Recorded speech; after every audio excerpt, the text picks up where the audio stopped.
Muerte y vida están en el poder de la lengua, y los que la aman comerán de su fruto.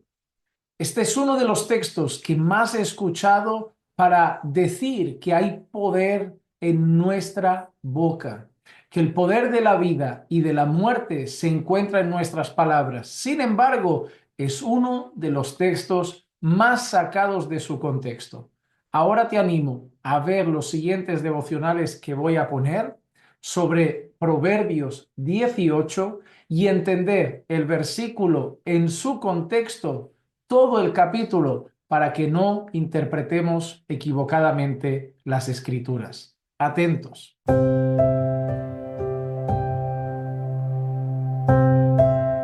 Padre, te doy muchas gracias, muchísimas gracias por el regalo que nos das cada día de poder ir a tu presencia por medio de Cristo. Gracias, Padre, porque es en el nombre de Jesús que podemos orar, porque es Cristo el que nos dio acceso ante el trono de la gracia, sabiendo ahora que te podemos llamar Padre y que tú escuchas nuestras oraciones. Y te pedimos en esta hora, Padre amado, que tú puedas bendecir el tiempo que vamos a compartir juntos, que puedas bendecirnos con la dicha de poder atesorar tus palabras en nuestros corazones. Que tu palabra, Señor, pueda ser buena semilla en nuestro corazón, que dé fruto para que tengamos una vida cada día más consagrada, más santificada, que vivamos una vida más íntegra, más sabia y más piadosa. Padre, nuestro deseo es que nuestra vida te dé la gloria y que ya sea que comamos o bebamos o hagamos cualquier otra cosa, hagamos todo para tu gloria, Señor amado. Por eso te ruego que tu palabra, Señor, pueda traer, Señor, vida en nosotros, que por tu Santo Espíritu podamos hacerla, vivirla, ponerla por obra. Y te pido todo eso en el nombre de Jesús. Amén, amén y amén. Bueno, hermanos, vamos entonces a Proverbios 18.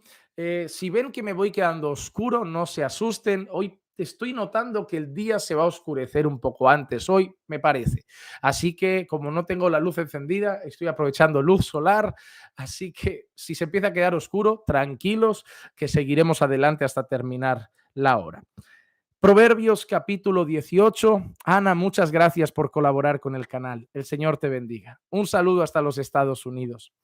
Proverbios 18 dice así: el que vive aislado busca su propio deseo, contra todo consejo se encoleriza. Hermanos, este proverbio de hoy vamos a hacer los versículos 1 al 12, que es la mitad. El viernes haremos la otra mitad.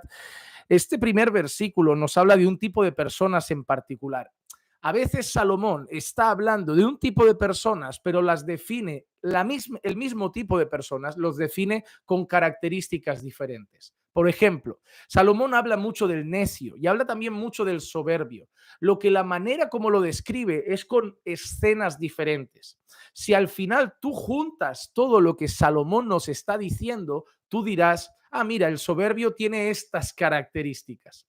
Ahora Salomón nos habla de una peculiaridad. ¿Cuál es? El que vive aislado. El que vive aislado.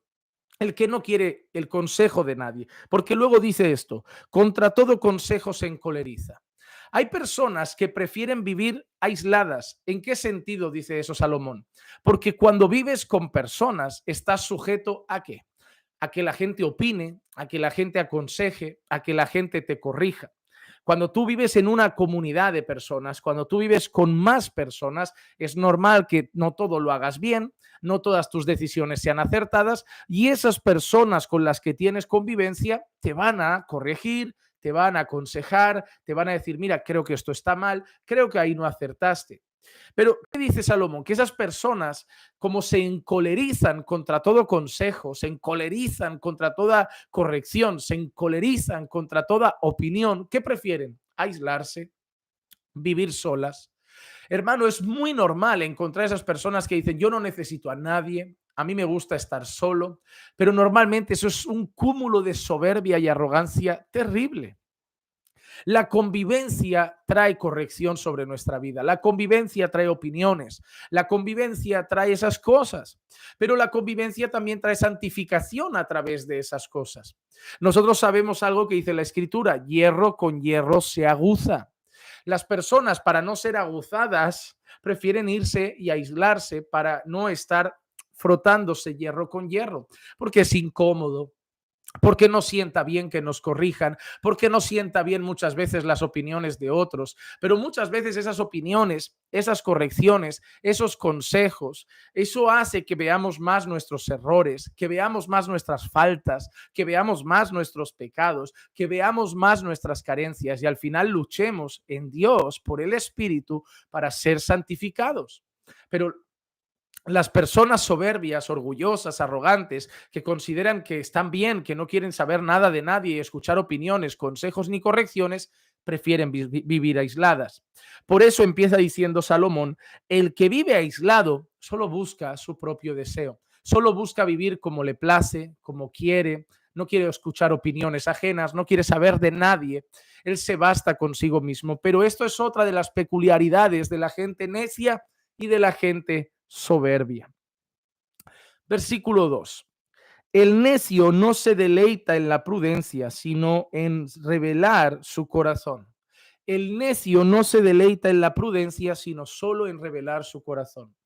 Hermano, mira una de las características del necio: revelar su corazón. Revelar su corazón. ¿Qué quiere expresar Salomón con esto? ¿Has escuchado esas personas que te dicen así: bueno, yo no puedo guardarme nada, yo tengo que decir siempre lo que pienso porque soy muy transparente? Me hace mucha gracia que disfrazamos de virtud la necedad. Disfrazamos de virtud algunas cosas que son pecaminosas, como la mala educación. Hay gente que te dice: ¿sabes qué? Yo digo lo que pienso a la cara. A mí no me gusta disimular y a mí no me gusta ocultar nada. Yo si pienso algo, lo digo, y si duele, que duela. Y tú te quedas, pero ¿por qué lo haces? Te dicen que es porque son honestos, te dicen que es porque son transparentes, te dicen que es porque son sinceros. La realidad es que son necios. La Biblia los define como los necios. ¿Por qué? Porque el necio, ¿dónde está el deleite del necio? El deleite del necio está en revelar su corazón, en revelar su corazón. ¿Sabes esas personas que tienen un mal día y van a la iglesia y tú dices: ¿para qué? Pero pastor, ¿no se puede ir a la iglesia teniendo un mal día? Por supuesto que sí. Pero hay personas que van a la iglesia así.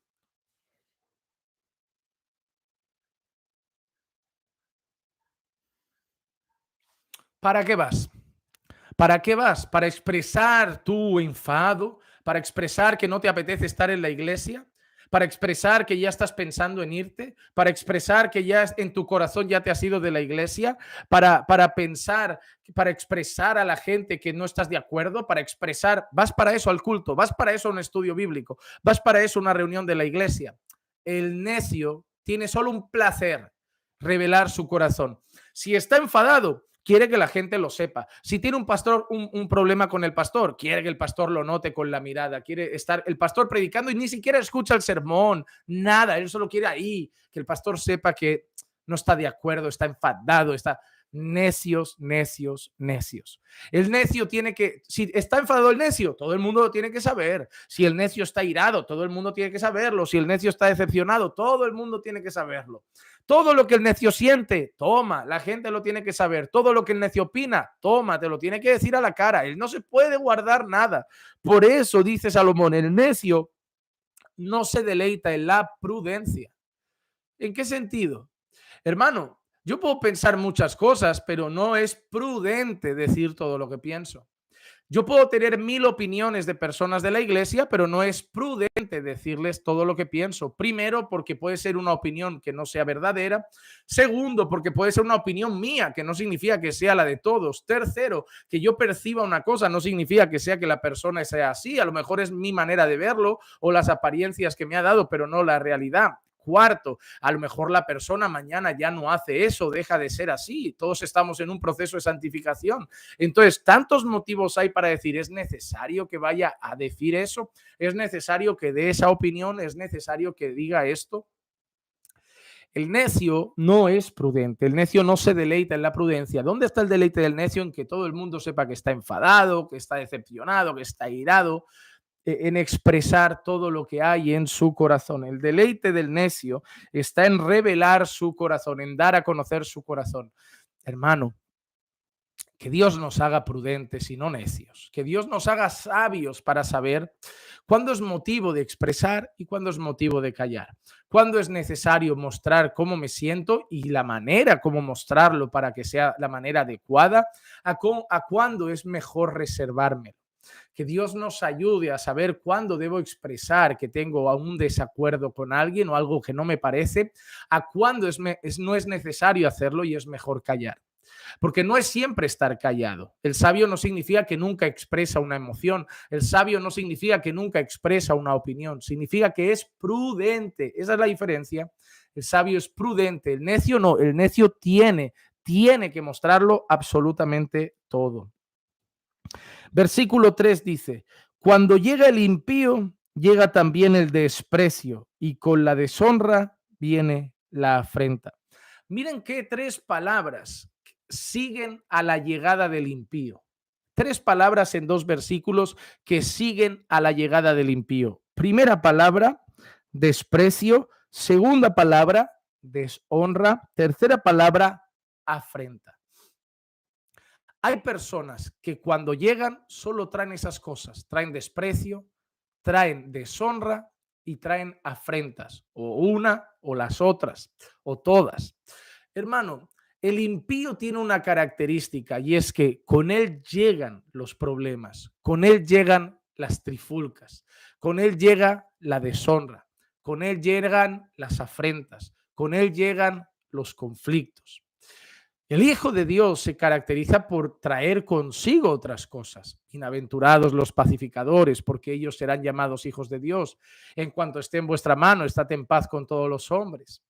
Tened amor fraternal unos por otros. Con el Hijo de Dios llega la paz, llega el amor, llega la santificación, llega hasta la corrección, pero la corrección para restaurar en amor como un hermano.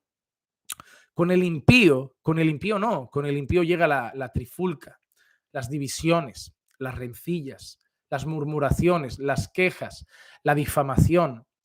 Déjame hacerte una pregunta en base a este versículo, amado hermano. Déjame hacerte una preguntita. ¿Qué traes a los lugares donde llegas? Una vez me pregunté eso y empecé a prestar atención. Me empecé a preguntar, ¿la gente quiere que esté? Era una pregunta sencilla, pero me la empecé a plantear leyendo Proverbios tiempo atrás y me empecé a preguntar eso. ¿Qué traigo a los lugares? Si unos hermanos están en un parque y aparezco yo, ¿qué genero en el ambiente? Si unos hermanos están tomando un café y aparezco yo, ¿qué genero en el ambiente? Si unos hermanos están hablando y llego a la conversación de repente, ¿qué genero en el ambiente? Cuando los hermanos tienen un día libre y van a quedar, ¿les apetece a alguno llamarme? Cuando los hermanos tienen tiempo libre y quieren tomar un café, ¿estoy yo en la mente de alguno como quien quieren tener cerca por lo que yo aporto a esa reunión? Normalmente, ninguna persona, que al menos los de Dios, quieren al impío cerca. Porque si lo invitas, pues trae un clima tenso, trae malestar, trae difamaciones, trae chisme, trae palabras inadecuadas, trae esas cosas consigo. Pero todos tienen ganas de tener a un hermano, a un hijo de Dios, a un siervo de Dios. Trae palabra, trae buenos consejos, trae conversaciones piadosas. Amado hermano, en el amor del Señor, te lo digo, ¿qué generas cuando llegas a los lugares? ¿Qué ambiente creas cuando estás con tu familia? ¿Qué ambiente creas cuando estás en tu iglesia? ¿Qué ambiente creas cuando estás en tu trabajo? ¿Qué generas cuando estás entre un grupo de hermanos? ¿Eres de los que aporta todo lo que trae piedad, santificación, armonía, paz, amor? ¿O eres de los que genera tensión, malestar, clima desagradable, deshonra, afrenta? No deberíamos ser de los que las personas no quieren tener cercas. Por el contrario, deberíamos ser de aquellas personas que los hermanos, que aquellos con los que nos conocen, desearan compartir el espacio con nosotros. Eso lo vi en el campamento. En el campamento hay un momento pues de hacer habitaciones. Y tú ves que hay gente que no le apetece, hay gente más delicada para tener en una habitación, porque vas a convivir, vas a estar un par de días, 3 días, ¿no? Y vas a tener un par de noches y vas a compartir cuarto con, no sé, 5 personas, 8 personas, 6 personas. ¿Qué siente la gente? Y yo me pregunté eso. ¿Qué siente la gente? Se lo dije a 2 o 3 hermanos. ¿Qué crees que van a pensar cuando vean la lista de las habitaciones y vean tu nombre con ellos 2 días? ¿Qué crees que va a pensar la gente cuando ve la lista de las habitaciones y sabe que va a tenerte en su cuarto y va a compartir cuarto contigo 2 o 3 días? ¿Se va a alegrar? ¿Va a tener paz? ¿Va a decir, ah, mira, no lo conozco? ¿O va a estar preocupado? ¿Va a decir, ¡buah, qué pena! No lo van a expresar, pero ¿qué crees que va a generar por dentro? Hermano, yo me gustaría ser de las personas que la gente no desee que esté cerca. No me gustaría ser de las personas que estropean los buenos ambientes del pueblo de Dios, de mi familia. Por el contrario, querría ser de los que suman piedad, suman buenas conversaciones, suman buenos consejos, suman un ambiente agradable. Vamos al versículo 4. Aguas profundas son las palabras de la boca del hombre, arroyo que fluye, la fuente de sabiduría. Miren, esta expresión es bonita. Aguas profundas son las palabras de la boca del hombre, arroyo que fluye, la fuente de sabiduría. Aguas profundas son las palabras de la boca del hombre. ¿Por qué se refiere a aguas profundas? Hermano, piensa en un sentido de eso, de pozo, de manantial. Cuando la Biblia dice aguas profundas son las palabras que salen de la boca del hombre, mira, es como si esa boca que expresa las palabras, dice que esas palabras fuera como agua profunda, aguas profundas. Porque ¿de dónde vienen? De la profundidad. Esas palabras vienen de la profundidad de nosotros, vienen del corazón. El otro día hablábamos de eso, de lo ligado que está el corazón y nuestra boca. Y luego mira qué dice, arroyo que fluye, la fuente de sabiduría. La sabiduría está aquí en nosotros. Se va a ver por nuestras palabras también. Entonces, esas palabras solo muestran como arroyos de agua, como fuentes de agua, como aguas corrientes. Esas palabras solo muestran lo que hay en la profundidad, lo que hay en la fuente. Si yo abro una fuente, el agua solo va a revelar qué tipo de fuente es. Si es una fuente de agua dulce, si es una fuente de agua salada. El agua solo revela el tipo de fuente. Si el corazón, la fuente, está lleno de sabiduría, eso se va a ver por las palabras. Este versículo tan poético, tan metafórico, tan bonito, nos muestra que nuevamente las palabras son el resultado de algo mucho más profundo, el resultado de lo que tenemos en nuestros corazones.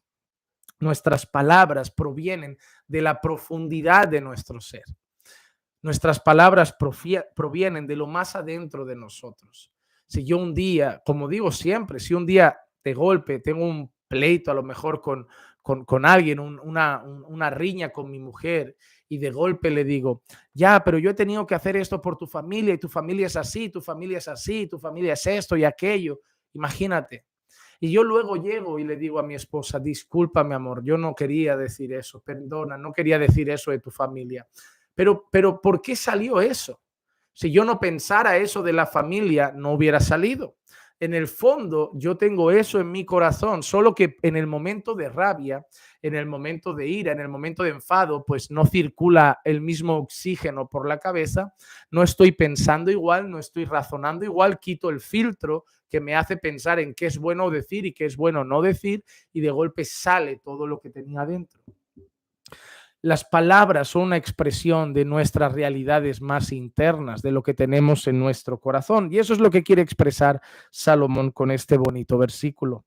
Versículo 5 dice, no es bueno mostrar preferencia por el impío para ignorar al justo en el juicio. no es bueno mostrar preferencia por el impío para ignorar al justo en el juicio.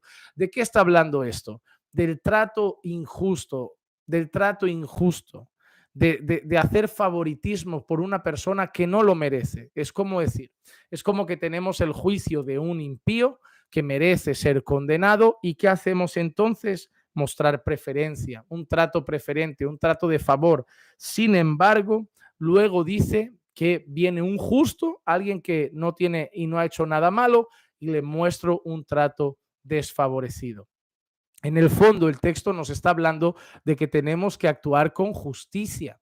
No se debe tratar al impío y al justo de la misma manera. No se debe tratar a esas dos personas de la misma forma. Y tú dirás, Juan Manuel, ¿no se tiene que tratar a todo el mundo bien? Bien, sí. O sea, en el sentido de que tenemos que ser educados, de que tenemos que ser corteses, de que tenemos que ser agradables, de que tenemos que ser respetuosos, de que tenemos que tratar con dignidad, obviamente sí, a todos, malos, buenos, cuando realmente no hay nadie bueno, solamente Dios es bueno, pero malos y menos malos.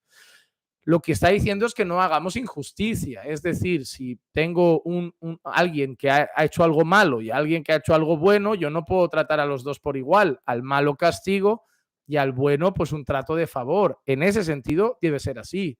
Por ejemplo, el ejemplo más sencillo. Imagínate, tienes dos hijos. ¿Los amas a los dos por igual? Sí. ¿Debes respetar a los dos por igual? Sí. ¿Debes, no sé, debes tratarlos con la misma dignidad? Sí. ¿Tienes el mismo amor? Sí. Pero imagínate que tú le dices, vamos a salir de casa, papá y yo, os dejamos aquí. Cuando hagáis la tarea, si hacéis la tarea y hacéis todo bien, luego os dejamos ver una película. Si no lo hacéis, os vais directos a la habitación a dormir. Y los niños, vale. Ahí tú llegas y hay dos hijos. Uno hizo la tarea, se portó bien, hizo todo excelente, espera su premio. El otro no ha hecho nada, ha estado viendo la tele, ha perdido el tiempo. ¿Qué pasa? Ahí llega el momento de impartir justicia y tú dices, vale, pues tú vas a ver la película, tú te puedes marchar ya a la cama. Ahí el que ha hecho lo malo te empieza a llorar, ay, mamá, perdona, venga, mamá, déjame ver la película, mamá, no lo hago más. Si tú en ese momento, cedes al lloramingueo del niño, si tú cedes a eso, vas a tratar injustamente al que ha hecho las cosas bien. Y sí, no me vengan con los tratos y alguna escena bíblica. Eso es injusto. Eso es injusto. Estás tratando con favor al impío, por decirlo de alguna manera, en referente a nuestro texto, y estás tratando injustamente al bueno. El que merece el premio, dale el premio, y al impío, llévalo a su habitación. La próxima vez, nosotros vemos eso. Que a Horacio, sí, ok, Horacio, perfecto. Si tú lo aplicas de esa manera, cuando venga el violador de tu hija o de tu mujer, pues lo soltamos porque llora y dice que no lo va a volver a hacer. Obviamente, nosotros no podemos tomar una escena o una parábola del Señor Jesús que habla del Evangelio y de la salvación para aplicarlo al trato de las personas y entonces, en ese sentido, simplemente ser injustos y tratar entonces al bueno con el mismo trato que al malvado, que es lo que hacen en este mundo. No podemos tomar parábolas y enseñanzas que aplican la misericordia de Dios, sobre todo en el sentido de salvación, y aplicarla ahora a nuestros hijos. Bueno, si uno quiere empezar a actuar de esa manera y decirle a un hijo, aunque te portes mal, como el Señor mostró misericordia, yo te voy a dejar seguir portándote mal y te daré la televisión y todo, me parece que vas a estropear al hijo, me parece que vas a estropear al niño. Debemos entender, Horacio y hermanos, debemos entender cuando estamos leyendo un texto que está haciendo una alusión a la salvación, a cuando estamos leyendo un texto como Proverbios que está haciendo alusión a aspectos prácticos de la vida.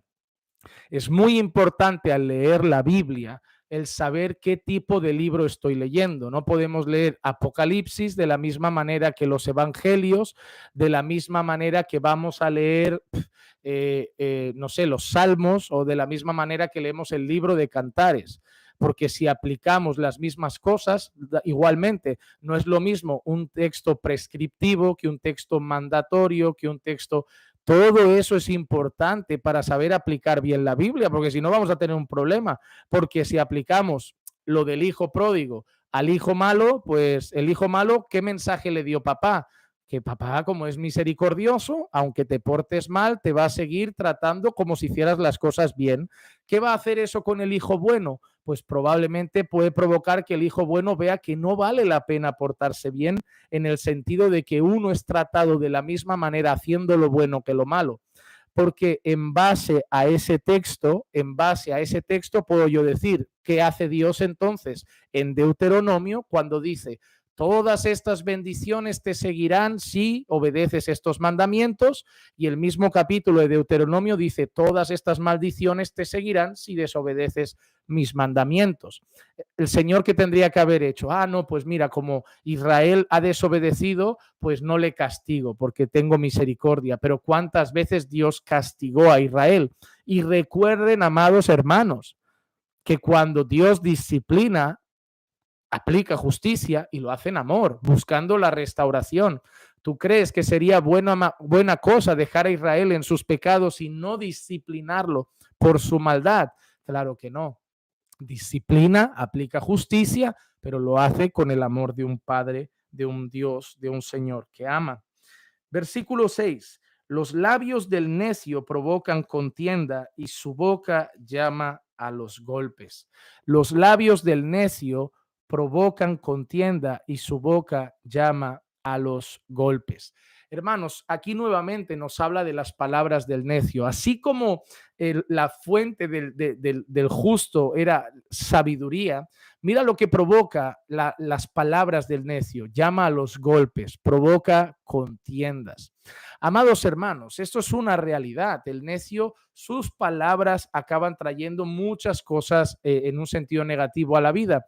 Puede meterlo en pleitos, puede traer divisiones entre amigos, puede traer divisiones en la congregación, puede acabar peleándose con otras personas. Mira, por ejemplo, yo recuerdo el Juan Manuel del mundo, el Juan Manuel del pasado. A lo mejor pasaba algo en la carretera o en algún sitio. ¿Cuántas veces no miras rápido y dices: ¿qué pasa? ¿Te pasa algo? ¿Tienes algún problema? Una pregunta muy sencilla, pero hecha desde la más pura necedad. ¿Cómo podía acabar eso? Porque a lo mejor yo, que siempre he sido grandote, cuando yo decía, y sabiendo que era grandote, por eso lo decía: ¿qué te pasa? ¿Algún problema? Normalmente nadie contestaba o contestaba: no, no, no, ningún problema. Pero ¿qué pasa si un día encarta que hay alguien que es más necio que yo? O alguien que quiere salir a la defensiva. Yo digo: ¿te pasa algo? ¿Algún problema? Y viene y me dice: sí. ¿Y tú? La boca del necio llama a los golpes. ¿Cuántas veces hemos tenido discusiones, pleitos, griterías por ser necios, por ser necios? Como digo, por revelar lo que hay en nuestro corazón, nuestra necedad, nuestro enfado, nuestras opiniones, y a la pleito, y a la discusión, y a la pelea. No, amados hermanos, no podemos tener la boca del necio. Mira cómo sigue ahora el versículo 7, sigue hablando de la boca del necio. Dice: antes nos ha dicho Salomón que la boca del necio provoca contienda, que llama a los golpes. Y ahora dice: la boca del necio es su ruina y sus labios una trampa para su alma. La boca del necio, ¿qué trae para el propio necio? Trae su ruina, trae su ruina. Lo deja sin amigos, lo muestra con mala reputación. Hermano, ¿cuántos necios por su boca se han ganado la reputación de mentirosos, de chismosos, de peleones, de contenciosos, de difamadores? ¿Cuántas personas por su boca se han llevado su ruina? Por sus palabras se han llevado su ruina. Yo he tenido personas de mi congregación que alguna mujer que la tenían por piadosa, me han venido y me ha dicho: pastor, es triste no poder contarle nada a esa hermana, porque esa hermana cuenta las cosas, lo comenta con sus amigas más íntimas. Es tan duro, porque ¿saben qué? Esa hermana se ganó una etiqueta, la etiqueta de la chismosa, la etiqueta de la que cuenta las cosas, la etiqueta de la que no se puede confiar. La boca del necio es su propia ruina. Lo mete en problemas, lo mete en trifulcas, lo mete en peleas, lo mete en pleitos. Y al final es la ruina, es la ruina. es la ruina de su propia alma, es la ruina de su propia vida. Amado hermano, cuidemos nuestras palabras. No es necesario decir todo lo que pensamos.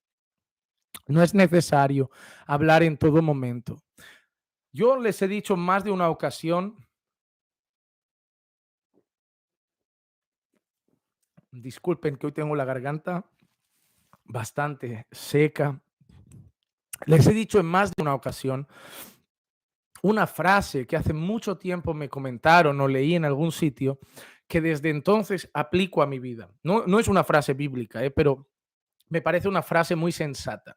E incluso en casa nos lo hemos dicho alguna vez como recordatorio.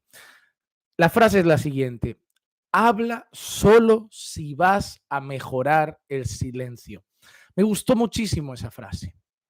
Habla solo si vas a mejorar el silencio. Yolanda, muchísimas gracias por colaborar con el canal, hermana. El Señor te bendiga. Un saludo hasta Estados Unidos. Habla solo si vas a mejorar el silencio. ¿Por qué es tan importante eso? Lo que voy a decir edifica, cambia las cosas, trae bien, cambia el hermano. Lo digo con buena intención. Nace de un corazón piadoso, nace de un corazón calmado, nace de un corazón que quiere el bien. Lo que yo voy a decir lo diría Jesús, glorifica a Dios, son palabras prudentes, es el tono adecuado. Cuando yo me hago todas esas preguntas, entonces yo decido si mis palabras van a mejorar el silencio. Pero si yo pienso, mira, lo digo porque estoy enfadado, lo digo porque estoy irado, lo digo porque me quiero desahogar, lo digo porque estoy molesto y sé que solo voy a vomitar mis emociones y mis sentimientos, pero realmente no va a ser para nada más que crear un pleito. Si no voy a mejorar el silencio, me callo, me callo, me callo. Es ser hipócrita, no es ser prudente. Es ser prudente porque no tenemos que ir hablando todo. La gente cree que es hipócrita no decir lo que pensamos. No. Hipócrita es aparentar otra cosa. Hipócrita es decirle a la gente, me cae súper bien, ¿eh? Y no es así. Hipócrita es decir, estoy orando por ti y no oras por esa persona. Eso es hipocresía, una apariencia distinta a la realidad. Pero yo no te digo que digas una mentira, yo te digo que te quedes callado.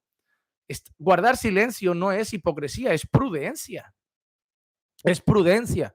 Ahora yo te pregunto, ¿tú crees que todos los pastores y toda la gente de la iglesia debemos contarnos cada cosa que pasa en el hogar, cada pequeña discusión que tenemos familiar, cada momento tenso que tenemos en familia? ¿Tenemos que decir todo eso? Claro que no, pastor, son cosas de casa. Pues entonces, no es hipocresía, es prudencia. ¿Qué ganamos contándonos todo? ¿Qué ganamos sacando a la luz todas esas cosas que pasan en el hogar? Es prudencia, no es hipocresía. No es necesario hablar siempre, no es necesario opinar siempre, no es necesario comentar siempre, no es necesario expresar siempre lo que pienso, porque muchas veces queda uno como necio. Cuando uno a veces quiere dar una enseñanza y queda como que no has leído el texto, no lo has aplicado bien y no tiene sentido lo que acabas de decir. A veces te la quieres dar de maestro y acabas dándolas de ¿qué? De que tienes mucho más que aprender. Te las querías dar de bueno y acabas como malo. Te las querías dar de listo y acabas como tonto. Te las querías dar de sabio y acabas como necio. No, hasta el necio cuando calla pasa por sabio. Debemos ser muy prudentes a la hora de hablar. No es necesario decir siempre lo que pienso. No es necesario decirle siempre a la gente lo que opino. No es necesario decirle a la gente siempre lo que pienso de ellos. No es necesario siempre decirle a la gente lo que opino de su vida o de sus decisiones. No es necesario tener que estar contando todas las cosas. Ya, y mira que hoy es una generación a mí me causa mucha gracia. A mí me causa mucha gracia porque coges el móvil. Ahora cojo el móvil, me vengo aquí, me vengo a los estados de WhatsApp y me pongo a leer. Me pongo a leer y tú conoces a las personas. Te digo que lees. Ah, mira, esto se lo ha dicho al hermano. Esto se lo ha dicho a sus hermanos y a su familia que ahora mismo no le están haciendo caso. Esto lo pone por la iglesia. Ah, este va para mí. O no lo hacemos. O no la gente pone en los estados de WhatsApp lo que quiere decirles a otros, pero no tiene coraje, aunque sabe que lo van a entender. Es más, te voy a decir una cosa. Te metes en el estado de WhatsApp a ver en esto que pone quién lo ha visto, te metes en el estado de WhatsApp a ver si la persona por quien lo has puesto lo ha visto.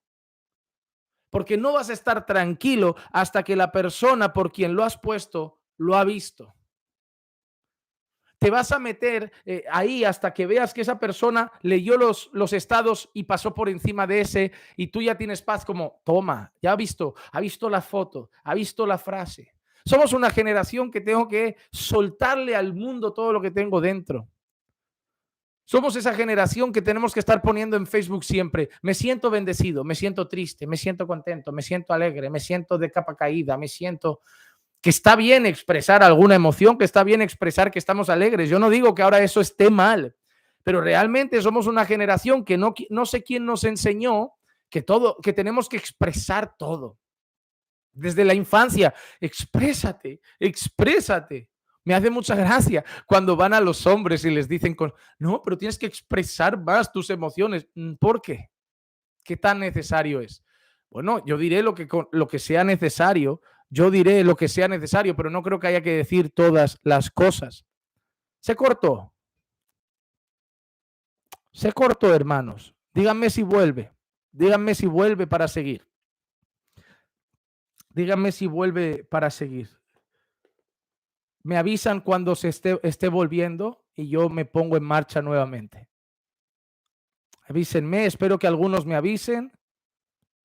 ¿Saben lo que pasa? Hoy está ventando mucho. Está habiendo mucho viento aquí. Puede ser que internet falle. ¿Todo bien? Vámonos entonces. Vamos adelante. Gracias a todos hermano, están siempre muy atentos. Es que son tremendos ustedes. Siempre me lo paso muy bien con ustedes. Miren, que disfrute. No se ha vuelto loco. Se ha vuelto loco el chat. No, hay casi 500 personas conectadas. Van a estar hablando todos ahora. Listo, hermanos. Vamos a volver. Versículo 8.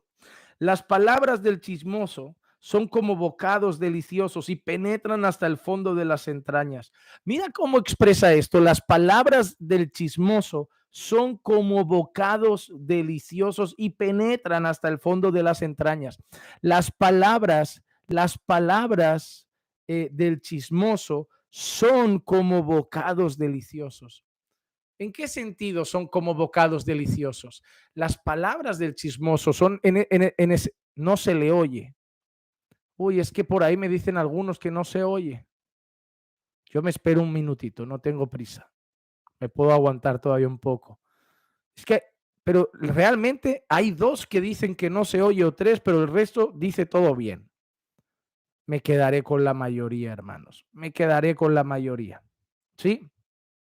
Ok. Me quedo con la mayoría. Listo. ¿En qué sentido las palabras del chismoso son como bocados deliciosos? En el sentido de que cuando uno, mira lo que dice luego, penetran hasta el fondo de las entrañas. Cuando uno toma ese bocado delicioso, miren, voy a beber esta bebida deliciosa ahora. No es sustancia, no es un bocado, pero es un líquido. ¿Qué hago? Pues lo que he hecho es atragantarme. Por querer escenificar. No ven, a mí no me sale lo de escenificar. Yo solo valgo para exponer. Pero ¿qué pasa, hermano? Cuando tú tomas ese bocado delicioso, no voy. Se me fue por el otro lado. Próximo titular de algún youtuber amigo mío: pastor muere en pleno devocional. Y cuando tú tomas algo delicioso, no se rían de mí, hermanos, arrepiéntanse. Cuando tú tomas un bocado delicioso, lo comes con gusto y llega rápido al fondo de tu estómago, llega rápido al fondo de tus entrañas. La palabra entrañas no es solamente ese pedacito de carne asado tan rico, sino que es el fondo de nuestro estómago. Entonces, ¿qué hace ese bocado delicioso? Lo tomas rápido, con gusto y llega hasta el fondo de ti, llega hasta lo más profundo de ti, llega hasta lo más dentro de ti, ¿verdad? ¿Qué hacen las palabras del chismoso? Lo que te está diciendo Salomón es dónde van a acabar las palabras del chismoso. Salomón te dice dónde van a llegar las palabras del chismoso. Y Salomón te está diciendo que las palabras del chismoso van a llegar a lo más profundo de ti, van a llegar a tu corazón. Las palabras del chismoso no se van a quedar en un chisme en los oídos. La palabra del chismoso no se va a quedar solamente en algo en tu oído. La palabra del chismoso va a llegar a lo más profundo de tu ser, va a afectar a tu corazón, va a afectar a lo más dentro de ti. las palabras del chismoso, hermanos, tenemos que evitarlas. Primero tenemos que evitar ser el chismoso.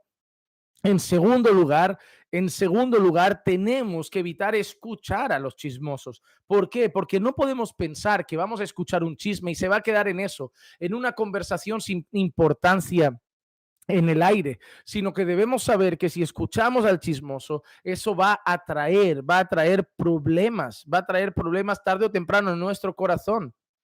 ¿Cuántas veces los chismes acaban afectando a nuestra manera de ver las personas? Nos empiezan a hablar mal de un hermano, del pastor, de la iglesia, y una iglesia, un pastor y un hermano al que amábamos, por causa de los chismes y haber escuchado esas cosas, acabamos viéndolo de otra manera. ¿Te hizo algo? No, pero di oído al chisme y entonces ahora me tiene un poco así la cabeza afectada y ya no veo todo igual. Entonces yo tengo que entender eso, amado hermano. Las palabras del chismoso van a llegar a lo más profundo de nuestro corazón. Versículo 9. También el que es negligente en su trabajo es hermano del que destruye. El que es negligente en su trabajo es hermano del que destruye. Nuevamente está hablando de la negligencia del trabajo como algo que causa destrucción. Las personas en la Biblia que son malas trabajadoras son personas consideradas como personas que destruyen su vida, su futuro y lo que tienen por delante. Amado hermano, esa es una realidad. Los vagos y malos trabajadores son mal vistos a los ojos de Dios. Los vagos, perezosos y malos trabajadores son mal vistos a la luz de la palabra. Un cristiano, como Dios manda, nunca debe ser un vago, ni un trabajador perezoso, ni negligente. El cristiano es llamado a trabajar como para el Señor, dice la Escritura, que nosotros debemos obedecer a nuestros amos, en ese sentido a nuestros jefes, como al Señor. La Biblia también dice que todo lo que venga a nuestra mano debemos hacerlo con todas nuestras fuerzas. La Biblia también enseña esas cosas, nos enseña a ser diligentes, no negligentes, diligentes, responsables, honestos, trabajadores, dignos de imitar. Debemos ser el trabajador que el jefe más quiera en su empresa. Debemos ser un trabajador 10, pero porque debemos trabajar para la gloria de Dios. Aunque lo hagamos en una empresa, en otro sector o en otra esfera, aunque sea arquitecto, panadero, limpiadora o ama de casa, todo debe hacerse para la gloria de Dios, no de cualquier manera, no con pereza, no con negligencia. Tenemos que ser buenos trabajadores. En ese sentido, el texto está diciendo que el mal trabajador, el trabajador negligente, solo le espera destrucción. En el fondo va a perjudicar su vida. La gente al final se cansa de un mal trabajador, luego se corre la voz, nadie lo querrá contratar y va a tener que vivir ¿de qué? De la caridad, nunca va a crecer profesionalmente, nunca va a poder crecer en un mejor salario porque siempre es un trabajador mediocre. ¿Quién le va a querer dar un aumento a un trabajador mediocre? Nadie, absolutamente nadie. Es más, va a ser el primero que quieran despedir cuando haya problemas en la empresa, va a ser el primero que van a reemplazar. Versículo 10, el nombre del Señor es torre fuerte, a ella corre el justo y está a salvo. En este versículo 10 no tienen que ver solamente el nombre del Señor, es torre fuerte. Eso está apuntando a la persona. El Señor es torre fuerte. A ella corre el justo y está a salvo. Nosotros no corremos al nombre, corremos al Señor. Pero esa expresión está apuntando al Señor. Y mira, ¿hacia dónde corre el justo a buscar salvación? Al Señor. Eso lo podemos aplicar primeramente en ese sentido. El Señor es nuestro Salvador. De Jehová es la salvación. Solo Dios puede salvar al pecador. Pero también en este sentido habla en un sentido de protección, de seguridad, de cuidado. Y es en el sentido de que nosotros, en medio de las dificultades, en medio de las pruebas, en medio de las adversidades, en medio de las luchas, no corremos a otro lugar, corremos a Dios. Y yo quiero aprovechar para dar un consejo breve con todo mi cariño. He visto muchas personas en las iglesias que no optan por Dios en primera instancia. ¿Qué quiero decir con esto? Que todos ellos te dirían que Dios es su ayudador, su socorro, su protector, su torre fuerte, su lugar seguro. Pero cuando viene el problema, al primer lugar que corren es al pastor, al primer lugar que corren es a la hermanita, al primer lugar que corren es al hermano, antes de haber incluso corrido al Señor, ido al Señor. Hermano, está bien, los hermanos nos tenemos que apoyar, nos tenemos que ayudar, nos tenemos que llevar las cargas unos de otros, pero la torre fuerte, el lugar seguro, el lugar firme, el lugar al que corremos primero debe ser el Señor. No podemos buscar en los hombres la protección que solo Dios puede dar. ¿Qué van a hacer los hermanos por nosotros? Orar. ¿Qué van a hacer los hermanos por nosotros? Llevarnos a Dios. ¿Qué van a hacer los hermanos por nosotros? Decirnos la palabra de Dios, porque al final Dios es la torre fuerte. El hermano no me puede proteger del cáncer. El hermano no puede darme trabajo. El hermano no puede solucionar mis problemas matrimoniales. Dios es la torre fuerte. Dios es el lugar seguro. Hermano, cuando lleguen los momentos duros de mi vida, cuando llegan los momentos duros de tu vida, corre a Dios. Dios es suficiente. Dios es suficiente. Versículo 11. La fortuna del rico es su ciudad fortificada y como muralla alta en su imaginación. La fortuna del rico es su ciudad fortificada. ¿Te has dado cuenta el versículo que acabamos de leer? Una torre, un lugar de fortaleza, de seguridad, de refugio, una torre. ¿Qué es esa torre para el justo? Ese lugar de seguridad, ese lugar de confianza, de protección, ese lugar seguro. Ese lugar para el justo es el Señor. Pero ese lugar de protección, esa muralla fortificada, esa ciudad fortificada, para el rico, ¿qué es? Su riqueza. Es decir, para nosotros, ¿qué nos da seguridad? Para nosotros, ¿qué nos hace estar seguros? El Señor. Para el rico, ¿qué le hace estar seguro? Para el rico, ¿qué le hace estar confiado? Para el rico, ¿qué le hace estar protegido? Su riqueza. Pero mira lo que dice el versículo 11, la segunda parte. Y como muralla alta en su imaginación. Es interesante, dice, y como muralla alta en su imaginación. ¿Qué quiere decir? Que el rico busca su protección y su seguridad en la riqueza. Pero mira lo que dice Salomón, que eso solo está en su imaginación. ¿Qué quiere decir Salomón? Que realmente la riqueza no es una ciudad fortificada, que realmente la riqueza no es una muralla alta, que eso solo está en su imaginación, que eso realmente no hay seguridad en la riqueza, no hay confianza en la riqueza. El ejemplo más claro es el famoso crack que hubo económico en los Estados Unidos hace bastantes años ya, donde personas de la noche a la mañana pasaron de ricos a pobres. Gente se suicidó, gente pasó de tener un Rolls Royce a no tener ni coche. De la noche a la mañana. Hermano, ¿cuántas personas tienen un trabajo y de la noche a la mañana se ven sin empleo? No puedes poner tu seguridad en el dinero es muy transitorio, es muy pasajero, es vano, es vanidad, es humo. Hoy está, mañana no está, pero el rico en su imaginación se siente seguro con su riqueza como si siempre fuera a estar ahí. Vamos al versículo 12 para terminar, que ya se nos está haciendo de noche por estos lados. Dice así, antes de la destrucción, el corazón del hombre es altivo, pero la gloria precede la humildad.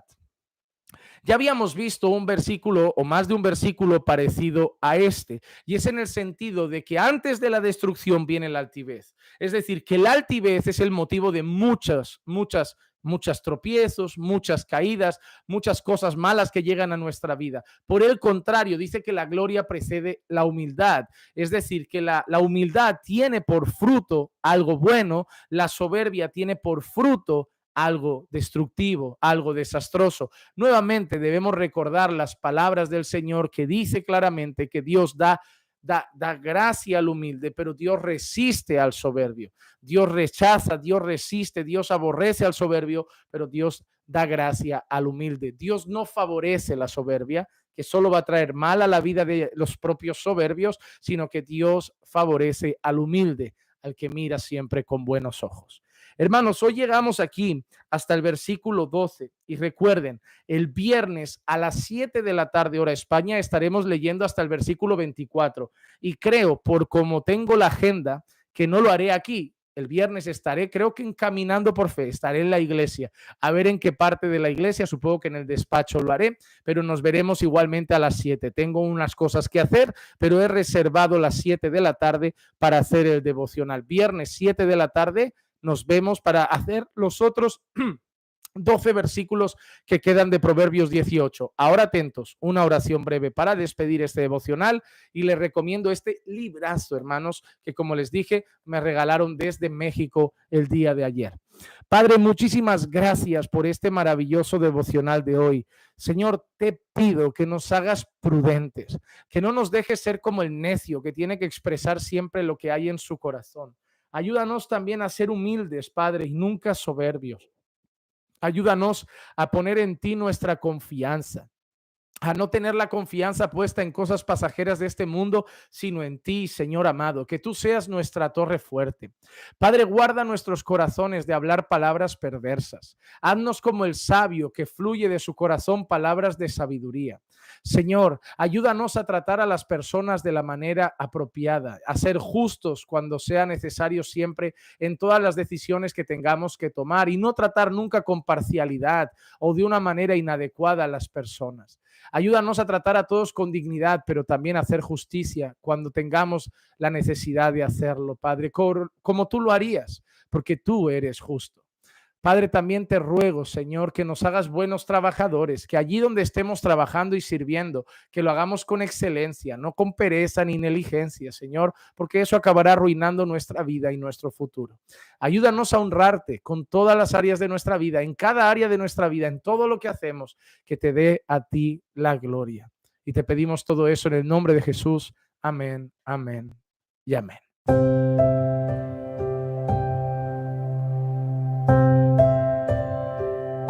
Padre, te damos muchísimas gracias por la oportunidad que nos das de separar un tiempo más en el día de hoy para meditar y reflexionar en tu palabra. Señor, este libro tan maravilloso está lleno de consejos, está lleno de instrucciones que nos ayudan a entender cosas que son fundamentales para nuestra vida, cosas que te agradan, cosas que aborreces. Por eso, Señor, queremos no solo recibir estas instrucciones, no solo recibir estos consejos, sino que asimismo, Señor, queremos ponerlos por obra, queremos atesorarlos en el corazón y que por tu Santo Espíritu, Señor, nos convenzas y nos capacites para poder obedecerlos. Queremos ser hacedores de tu palabra, queremos, Señor, vivir tu palabra. No queremos simplemente llenar nuestras cabezas de conocimiento intelectual, no queremos solamente teología, Señor, muerta en nuestra cabeza, sino queremos teología viva, Señor, teología que podamos vivir, que podamos poner por obra. Porque la sana doctrina, Señor, debe producir sana vida. Por eso, Señor, que todo lo que estamos aprendiendo y reflexionando en tu palabra, en estos devocionales, se vea en nuestro diario vivir. Lo ruego en el nombre de Jesús. Amén, amén y amén. Vamos entonces, hermanos, conmigo a Proverbios y el capítulo 18. Libro de Proverbios, capítulo 18, y vamos al versículo 13. Hoy estaremos trabajando del versículo 13 al versículo 24, y dice así la palabra del Señor. El que responde antes de escuchar cosecha necedad y vergüenza. El primer consejo que nos trae aquí Salomón y la primera cosa que nos muestra Salomón, y recuerden, nos está mostrando a veces características del sabio y del justo, también nos está mostrando características del necio y del impío. Y en este caso nos muestra una nueva característica del necio. ¿Y cuál es esa característica? Y es algo muy común también en nuestros días, es que habla antes de tiempo. El necio se precipita al hablar. Salomón lo dice así: el que responde antes de escuchar. Por ejemplo, hoy he tenido una experiencia con el vídeo que había subido de que la mujer no podía usar pantalón. Yo había titulado así el vídeo: la mujer que usa pantalón es mundana, porque eso es lo que habían dicho de unas hermanas nuestras que se veían en un vídeo donde estaban alabando al Señor, y algunas hermanas llevan pantalón y alguna persona pues puso directamente eso: la mujer que lleva pantalón es mundana. Pero claro, en el vídeo yo estaba expresando que yo no opino de la misma manera y daba mi opinión. Pero alguna persona puso en los comentarios del vídeo: eso, eres un legalista. Es decir, esa persona pensó automáticamente que ese era mi pensamiento, que esa era mi opinión, que eso es lo que yo consideraba y directamente me tachó de legalista. Pero no escuchó el vídeo. Si hubiera escuchado el vídeo, se hubiera dado cuenta que esa frase no era mía, se hubiera dado cuenta que ese pensamiento no es el pensamiento que yo tengo, pero esa persona, porque es necia, ¿qué hizo? Esa persona respondió antes de escuchar. Una de las características del necio es esa manera precipitada de hablar. A veces es triste, pero cuando hablas con un necio tiene una peculiaridad. Tú le estás hablando, pero el necio no está escuchando, te está pensando ya en su argumento, está pensando en su respuesta, está pensando en su contraargumento a lo que tú estás diciendo, pero no te escucha. El necio no presta atención a lo que tú dices, el necio no presta atención a tus palabras, el necio simplemente da sus argumentos. Entonces el necio es precipitado, habla antes de pensar, habla antes de escuchar. ¿Qué pasa? Que muchas veces eso significa que acaba siendo torpe, acaba diciendo cosas que no venían al caso, acaba hablando de un tema que no tenía nada que ver, acaba ofreciendo una opinión que no es para nada acertada. ¿Por qué? Porque se precipitó, porque no escuchó, porque no fue paciente para prestar atención a lo que iban a decir, porque no fue paciente para escuchar los argumentos de la otra persona y por lo tanto, ¿qué le pasó al necio? Que cosechó ¿qué? Necedad y vergüenza. ¿Cuántas veces el necio acaba pasando vergüenza porque habla antes de tiempo? Entonces, por el contrario, amados hermanos, la persona sabia es la que es más prudente en el hablar. La persona sabia es la que es más cuidadosa, la persona sabia es la que no es precipitada, la persona sabia es la que piensa antes de hablar, la persona sabia es la que escucha las opiniones de otros antes de ofrecer su opinión. ¿Cuántas veces nuestras opiniones son innecesarias después de haber escuchado a otras personas? Escuchas a otros hablar, a otros opinar y dices, lo que tenía que decir ya no es relevante, lo que tenía que decir no tiene nada que ver, lo que tenía que decir ya no tiene sentido, pero primero has escuchado a otras personas. Pero si te precipitas es cuando a veces pareces torpe, necio y cosechas vergüenza. Hermano, no seamos precipitados al hablar. Aprendamos a escuchar a los demás, aprendamos a escuchar sus argumentos. Si vas a ver una prédica, antes de comentar la predicación, espera a escuchar todo el mensaje. Si vas a escuchar un estudio, antes de opinar del tema, espera a escuchar todo el estudio, espera a escuchar todos los argumentos. No seamos precipitados, eso es propio del necio. Las prisas en el contestar antes de escuchar, el contestar antes de tiempo, eso es propio de los necios y no propio de los sabios. Que el Señor nos haga sabios para escuchar, para atender, para analizar y luego a la hora de hablar, como decíamos el miércoles, amados hermanos, que hablemos solo si vamos a mejorar el silencio, si vamos a edificar, si vamos a impartir gracia a los que escuchan, pero si no, nos callamos. Versículo 14 dice así: el espíritu del hombre puede soportar su enfermedad, pero el espíritu quebrantado, ¿quién lo puede sobrellevar? Mira qué interesante. Recuerdan, el miércoles hablábamos de otra cosa muy curiosa y era el hecho de que si el corazón está mal, aunque tú estés bien físicamente, tu vida no arranca. Miren, yo soy una persona que aquellos que me conocen de hace tiempo o me conocen de manera más cercana saben que yo en el pasado tendía mucho a la depresión. Gracias al Señor, el Señor me ha ayudado con estas cosas. No significa que no tenga tendencia a la tristeza grande, no significa que no tenga tendencia a esas cosas, a esos sentimientos o a esas emociones, pero en Cristo he conseguido sobrellevarlas mucho mejor usando los medios de gracia, la oración, la alabanza, la iglesia, la buena comunión con hermanos, el saber entender esos sentimientos y no dejar que me dominen, sino por el Espíritu de Dios gobernar sobre esas cosas, dejar al Señor guiarme en esos momentos y no simplemente rendirme a mis sentimientos. Pero una de las cosas que yo puedo garantizar por mi propia experiencia siendo alguien así y más en el pasado es que por mucho que tenga salud, vitalidad, porque yo soy una persona que me despierto temprano con mucha energía, con mucha vitalidad. Yo siempre digo a la gente, yo soy como un señor mayor. Yo me despierto pronto y me acuesto y me duermo pronto. A mí a las 10 de la noche me pones una película y probablemente ya se me cierren los ojos y no la acabe de ver. pero yo tengo vitalidad, gracias a Dios, el Señor me ha dado buena salud, no soy de ponerme muy enfermo, más allá de las últimas veces algún problema de columna, que creo que en el fondo yo mismo también me lo busqué.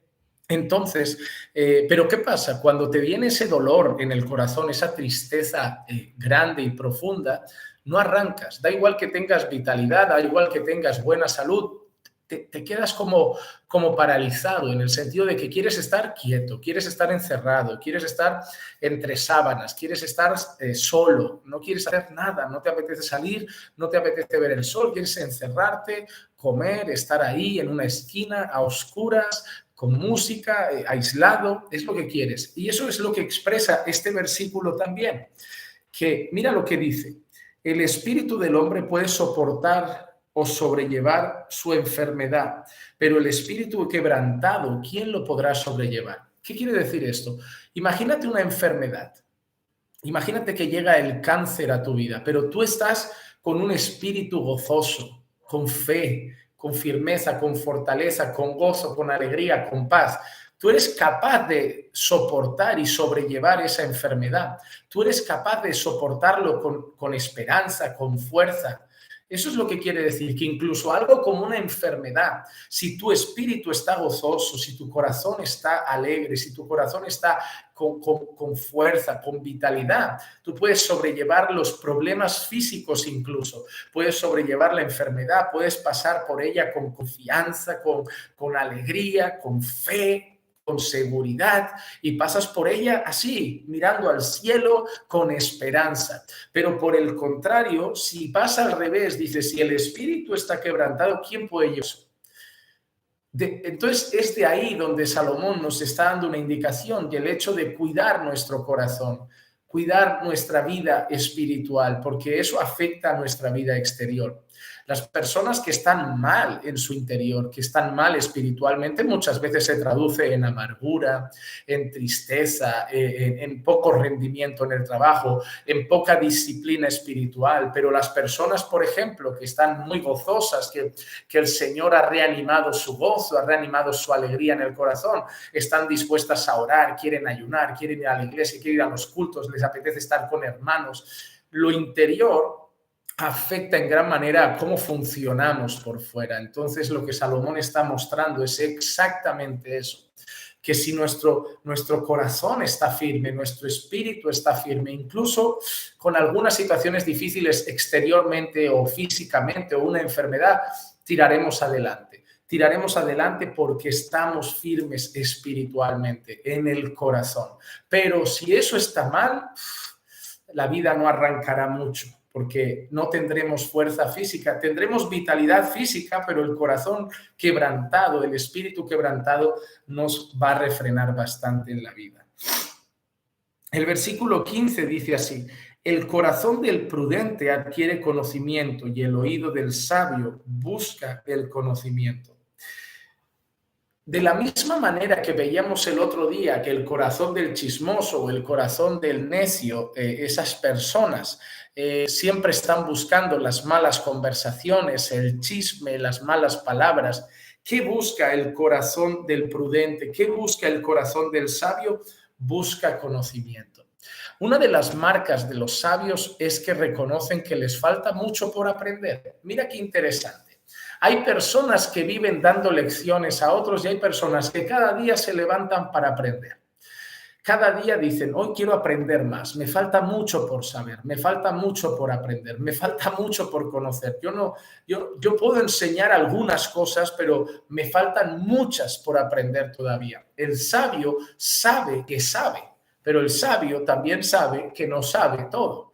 Entonces, el sabio, ¿qué hace? Busca, su corazón y sus oídos buscan conocimiento.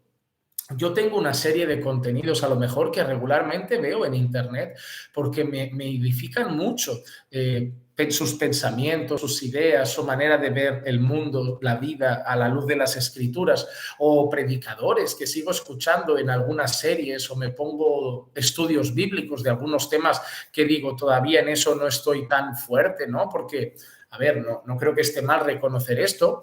A los predicadores yo creo que todos los predicadores tendrán alguna cosa en la que sean un poquito más eruditos, por así decirlo, y alguna área por la que sean un poquito más flojos. ¿En qué sentido? Bueno, pues que tú vas estudiando más a fondo algunos temas, pero hay otros que a lo mejor no los has estudiado tan a fondo y dices, bueno, ese todavía tengo que aprender más, tengo que estudiar más. Yo, por ejemplo, a mí me agrada mucho y yo me estudio mucho el tema de las epístolas paulinas, pero también me gustan mucho los profetas menores, pero quizás reconozco que el área de la escatología no es mi fuerte.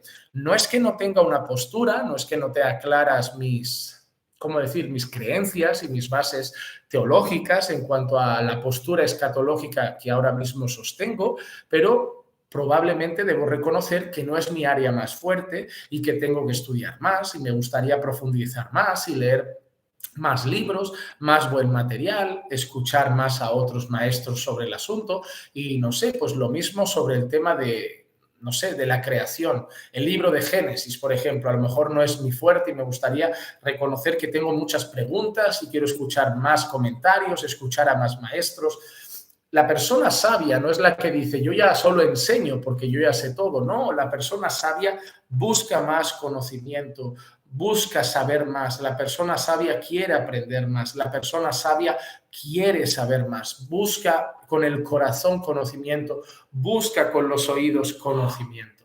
El necio no quiere saber más, el necio ya cree que sabe, ya da lecciones a todo el mundo, ya va hablando con todos, comenta de todo, pero el sabio no. El sabio sabe que le falta mucho por aprender y busca más conocimiento cada día.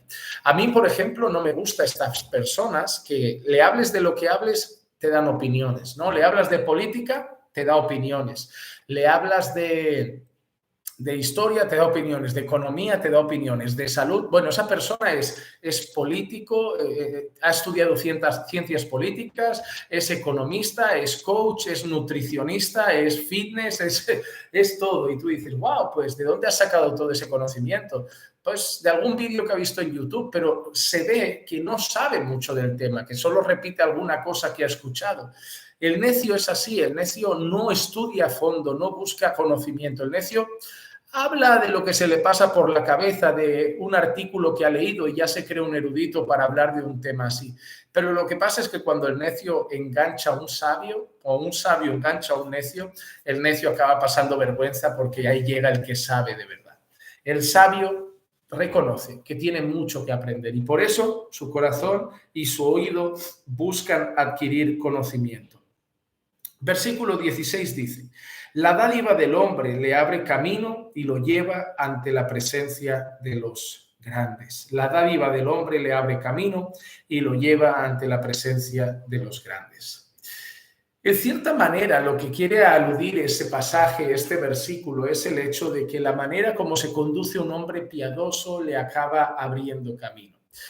Repito, no podemos tomar la literatura del libro de Proverbios y considerar que porque somos piadosos y vivimos de esa manera más recta, más íntegra, conforme a la voluntad del Señor, vamos a acabar delante de los reyes y de los príncipes de esta tierra. Eso es una manera de sacar de contexto este versículo. Pero lo que sí está diciendo es que las personas que andan de una manera más piadosa, de una manera más íntegra, las personas que andan de esa forma, en el fondo una forma que agrada a Dios, conforme a la voluntad de Dios, lo que Salomón quiere aludir en este versículo es que contarán con el favor del Señor, contarán con la bendición del Señor. Por eso dice que les abre camino. La expresión abrir camino en muchas ocasiones alude a bendición.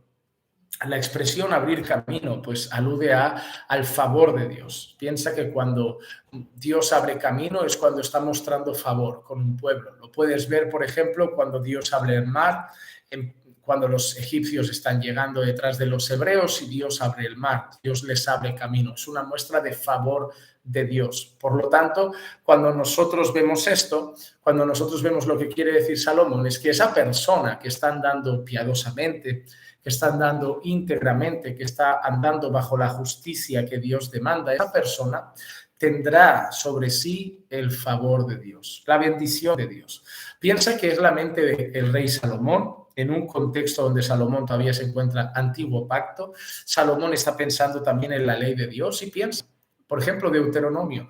Todas estas bendiciones te seguirán si obedeces estos mandamientos. Es decir, si andas conforme a la voluntad de Dios, si obedeces sus mandamientos. ¿Y qué bendiciones había?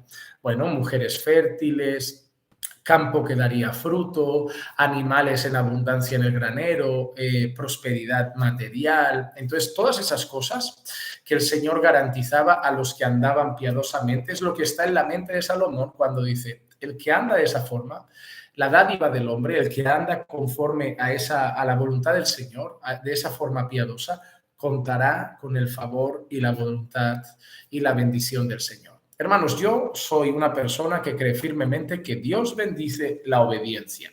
Eso es algo que a lo largo de la Escritura veo. No que obedezcamos para conseguir algo de Dios, pero Dios bendice la obediencia. Es algo que lo veo en la Biblia. No es que la motivación del corazón sea que Dios me dé cosas. Voy a obedecer a Dios solo porque me da cosas. No, porque aunque Dios no nos diera nada, lo obedeceríamos igual, porque le obedecemos porque es Dios, no, no por lo que podemos sacar a Dios. O lo obedecemos porque Él es digno, lo obedecemos porque lo merece, lo obedecemos porque Él es Señor y lo obedecemos porque ya nos dio lo más grande y glorioso que podía darnos. Nos dio a su Hijo Jesucristo, que murió en nuestro lugar y pagó por nuestros pecados. Sin embargo, a pesar de eso, a pesar de que no le obedecemos para conseguir cosas, hay una realidad en las Escrituras y es que Dios bendice la obediencia. Luján, muchísimas gracias, hermana, por colaborar con el canal. El Señor te bendiga. Un saludo hasta Argentina. Vamos a seguir con el versículo 17. El versículo 17 dice así, hermanos, justo parece el primero que defiende su causa hasta que otro viene y lo examina. Mira qué interesante. La manera como escribe Salomón es curiosa. Justo parece el primero que defiende su causa hasta que viene otro y lo examina. Lo que Salomón quiere expresar, estoy buscando las palabras. Estoy buscando las palabras para hacerlo de una manera más fácil de entender. Ok, lo que Salomón quiere expresar es lo siguiente. Imagínate que yo tengo una idea de mi vida, de cómo yo percibo algo de mi vida, de cómo percibo mi caminar, cómo percibo mi vida espiritual, y a mis ojos está bien.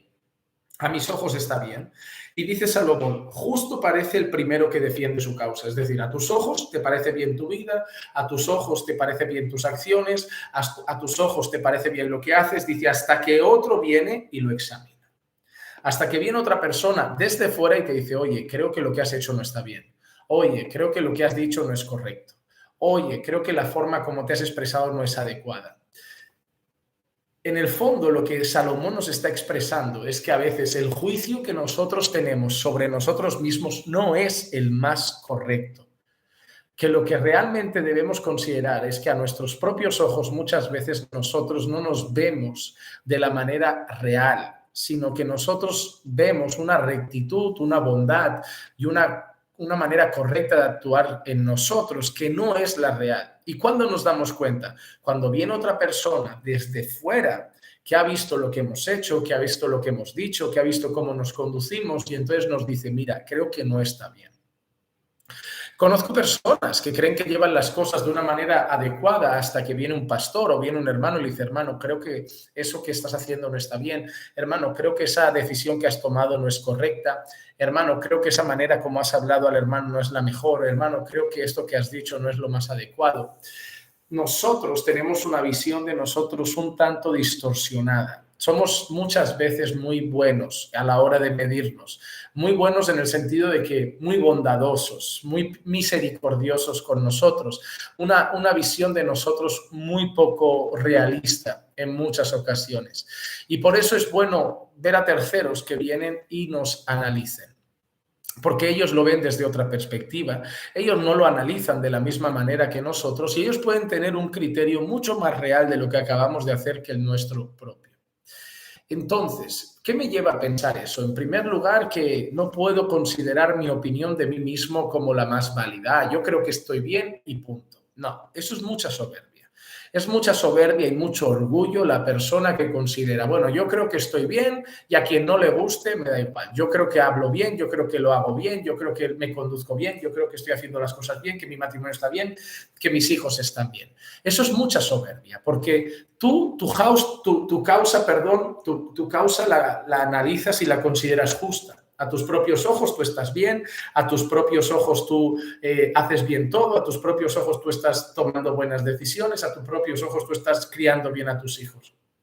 Es muy soberbio pensar eso, porque Salomón dice que a tus ojos te parece justo hasta que viene otro de fuera y lo examina.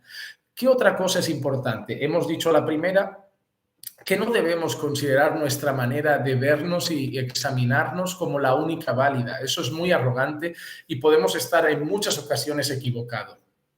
Entonces, ¿qué podemos hacer en nuestra vida para arreglar ese problema? Tener a nuestro alrededor buenos consejeros, buenos amigos, personas que tienen un buen criterio, unas personas maduras, a las que podamos pedir opinión, a las personas que nos puedan conocer, que puedan mirar nuestra vida y que tengan la libertad de decir, mira, creo que te has equivocado, creo que no estás actuando bien, creo que no es la manera correcta de hacer las cosas. Personas que sean verdaderos amigos, porque el verdadero amigo te corrige en amor, en humildad y con respeto, pero el verdadero amigo te corrige porque quiere lo mejor para ti, quiere que camines más conforme a la voluntad de Dios, quiere que seas más como Cristo. Entonces, si yo sé que mi propio criterio, movido muchas veces por la soberbia, el orgullo y el ego, no es real y correcto, debo escuchar a las personas. En la multitud de consejeros está la victoria. Entonces, debo escuchar la opinión de otros. No permitamos que nuestra soberbia nos impida escuchar a otros porque, yo no me veo así, yo no lo veo igual. Es que tu opinión no es la única válida. Mira lo que acaba de decir Salomón, tú siempre piensas que estás bien, tú siempre piensas que estás justo hasta que viene otro y te examina desde fuera. Entonces, escuchemos la opinión de otros, aceptemos las correcciones ajenas, escuchemos los consejos de terceros y dejemos de por soberbia y orgullo, rechazar a los demás bajo la premisa de, bueno, yo tengo mi punto de vista, esto es el que está bien, yo lo veo así, yo no pienso igual. Mucho orgullo y soberbia hay muchas veces en esas palabras. Demos oído a opiniones ajenas de personas que están cerca de nosotros y nos pueden realmente bendecir con una visión mucho más realista de lo que somos y de cómo hacemos las cosas. Versículo 18 dice, la suerte pone fin a las contiendas y decide entre los poderosos. La suerte pone fin a las contiendas y decide entre los poderosos. Cuando aparece la palabra suerte, disculpen.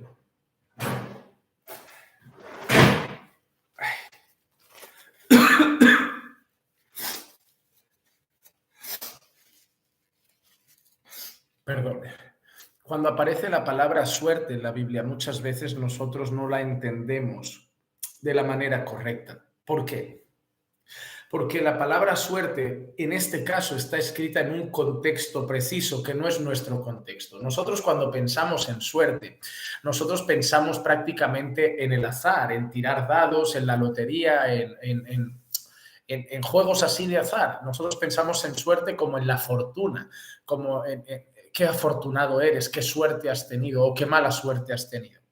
En ese contexto en el que fue escrito por Proverbios no es lo mismo, no es lo mismo. ¿Por qué? Porque para ellos el lenguaje de la suerte está muy sujeto a la soberana voluntad de Dios o de los dioses. ¿Y por qué digo de los dioses? Vamos a dar un par de ejemplos. Cuando nosotros vemos la elección de uno de los apóstoles, es decir, cuando se busca el sustituto de Judas Iscariote, hay dos candidatos que cumplen los requisitos que se habían establecido, que habían sido testigos presenciales de Cristo, que habían estado desde el bautismo hasta, que habían estado cumpliendo cada uno de los requisitos que se habían determinado para uno poder ser apóstol. Se presentan dos candidatos y la Escritura dice que se echa suertes y que la suerte cae sobre Matías. ¿En qué sentido? A ver, ¿tú crees realmente que los apóstoles van a elegir al sustituto, al otro apóstol, a suertes? Una posición tan elevada, un cargo tan relevante, un cargo tan importante y de tanta autoridad para la Iglesia de Cristo. ¿Tú crees realmente que eso lo iban a tirar con unos daditos y ya esperar que el azar eligiera un apóstol? No. Ellos consideraban que habían dos candidatos que en el fondo ellos de aquella manera lo dejaban en manos de Dios. Y lo que pasara habría sido lo que Dios quería. Esto pasa también, por ejemplo, en culturas paganas. No solo el pueblo judío tenía ese pensamiento sobre lo de echar a suerte, sino las culturas paganas también. En el libro de Jonás hay un momento en que hay una fuerte tormenta y se echa a suertes para ver quién es el culpable de la tormenta que se está llevando a cabo en el mar. Entonces la suerte cae sobre Jonás. ¿Por qué se echan a suertes para saber ¿quién tiene la culpa de la tormenta? Porque realmente ellos confiaban que sus dioses, recuerden que en ese barco, a excepción de Jonás, todos provenían de culturas paganas, que sus dioses les iban a revelar quién era el culpable de la tormenta y el que había causado eso. Entonces, la suerte en el Antiguo Testamento, cuando nosotros vemos esa expresión, o en el Nuevo Testamento, en el libro de Hechos, nos vemos y entendemos que se refiere a la confianza en la soberana voluntad de Dios, o en caso de culturas paganas, de sus falsos dioses. Pero era la confianza de que ese ser divino iba a tomar la decisión que ellos no podían tomar o no querían tomar en algunos casos. Cuando Salomón escribe esto, la suerte pone fin a las contiendas y decide entre los poderosos. Salomón, de una manera muy sencilla, quizá para nosotros difícil de comprender por la manera como está escrita, pero sencilla en aquella época, Salomón está diciendo que Dios pondrá todo en su debido lugar, que Dios pondrá fin a las contiendas cuando Él quiera y que Dios decidirá entre los poderosos. ¿Cómo podemos entender eso? Recuerden que hay pasajes que afirman que Dios pone y quita reyes. Dios es soberano para decidir no solo entre su pueblo, sino que Dios es soberano para decidir incluso entre los gobernadores. Si Dios quiere mañana matar a un rey, a un político, lo puede hacer. Si Dios quiere impedir que uno llegue al poder, lo puede hacer. Los hombres no pueden hacer algo que Dios no quiera que pase. Nadie puede frenar la voluntad de Dios. Así que Dios pone y quita reyes. Por lo tanto, Salomón está diciendo que la suerte pone fin a las contiendas y decide entre los poderosos. Es decir, la soberanía de Dios es la que decide sobre esos asuntos. Eso es lo que dice Salomón. Hermanos, es verdad, vayan dando sus me gusta aquellos que se están conectando. Si están disfrutando de este devocional, recuerden dejar un me gusta para apoyarlo. Vamos al versículo 19. Dice así: el hermano ofendido es más difícil de ganar que una ciudad fortificada, y las contiendas son como cerrojos de fortaleza. Mira lo que dice, amados hermanos: el hermano ofendido es más difícil de ganar que una ciudad fortificada, y las contiendas son como cerrojos de fortaleza. ¿Cómo son los cerrojos de fortaleza? Esos cerrojos de fortaleza eran unos cerrojos de seguridad, como hoy en día, ¿verdad? Hoy hay diferentes tipos de cerraduras. Hay cerraduras más simples que cualquier persona con una tarjeta o con una ganzúa las puede abrir, pero hay unas cerraduras mucho más complejas que eso no lo puede abrir ninguna persona con una ganzúa ni con una tarjeta. Pues, ¿qué está diciendo Salomón? Que, mira, una ciudad fortificada. ¿Quién puede entrar en una ciudad fortificada? Casi nadie, es muy difícil. ¿Quién puede abrir un cerrojo de ese tipo, un cerrojo de fortaleza? Casi nadie. ¿Qué quiere decir Salomón con esto de que el hermano ofendido es más difícil de ganar que una ciudad fortificada y que las contiendas son como un cerrojo de fortaleza?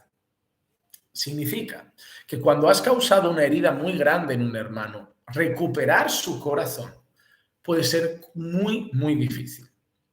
Y debemos entender una cosa: todos somos llamados a perdonar, está bien. Y si has hermano, tú ya das por hecho que el hermano te tiene que perdonar. Y él lo sabe también. Él sabe que la Biblia lo dice. Así como Cristo os perdonó, perdonaos los unos a los otros. O también dice la Escritura, ¿no? En la gran oración que enseñó Jesús a sus discípulos, ese modelo de oración: perdona nuestras ofensas como nosotros perdonamos a los que nos ofenden. O esa indicación tan importante: si vosotros no perdonáis las ofensas que hacen contra vosotros, vuestro Padre tampoco os perdonará. Así que constantemente vemos llamados al perdón. ¿Hasta cuántas veces perdonaré a mi hermano? Hasta 70 veces 7. Es constante la enseñanza sobre el perdón. Pero eso no significa que no hayamos causado una herida terrible en el corazón del hermano y que tenga consecuencias. Yo quiero decir una cosa. Me parece muy egoísta en la iglesia. Esto pasa en la iglesia. Me parece muy egoísta las personas que van ofendiendo y lastimando deliberadamente y luego, porque lo han hecho a cristianos, dan por hecho que lo tienen que olvidar.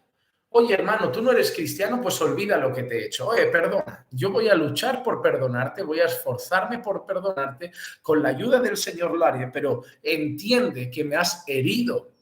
Y eso ahora ha provocado unas consecuencias. ¿Como cuáles? Bueno, pues que si voy a querer quedar con amigos para tomar un café, no me va a apetecer que seas tú. Que si has hecho eso, ya no confío en ti. Una cosa es perdonarte y otra es pensar, bueno, ya no confío en esa persona porque no es digna de confianza, es necia, es chismosa.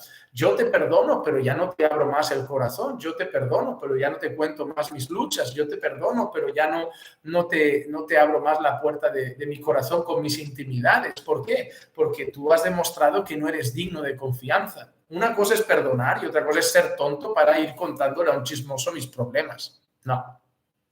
Salomón está diciendo que nuestros golpes a los hermanos, las heridas que podemos causar son tan grandes, que volver a conquistar ese corazón herido y tan herido puede ser tan difícil como entrar en un cerrojo de una fortaleza o colarse por una ciudad fortificada. Hermano, aunque vivamos en una comunidad cristiana donde las personas son llamadas a perdonar, aunque vivamos entre cristianos que son llamados a perdonarse unos a otros, no abusemos de eso para ir hiriendo a las personas. Nuestro deseo es que nuestros hermanos no nos tengan nada que perdonar. Nuestros deseos es vivir de tal manera que los hermanos no tuvieran nada que reprocharnos, porque los tratamos bien, los amamos, los respetamos, les servimos, les cuidamos. Entonces nosotros tenemos que entender eso. Tenemos que entender que si causamos una herida, aunque el hermano se esfuerce por perdonarnos, va a tener unas consecuencias. Yo no lo digo, lo dice Salomón. Lo dice Salomón. Mira lo que dice. El hermano ofendido es más difícil de ganar que una ciudad fortificada. Es una afirmación que hace Salomón.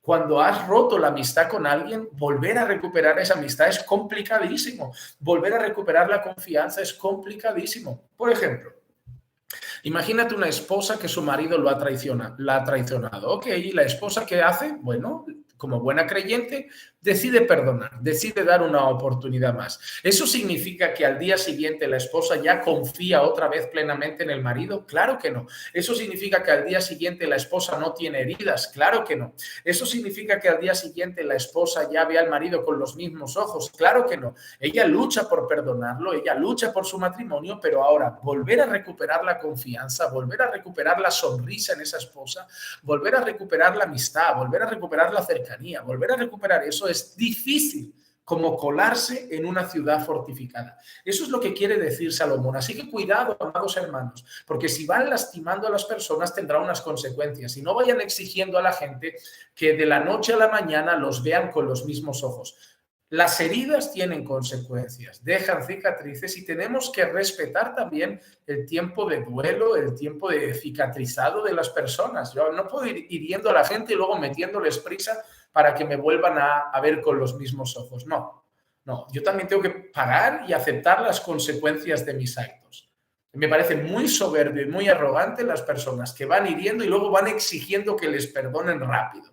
No, me parece el colmo de la arrogancia y el colmo de la maldad.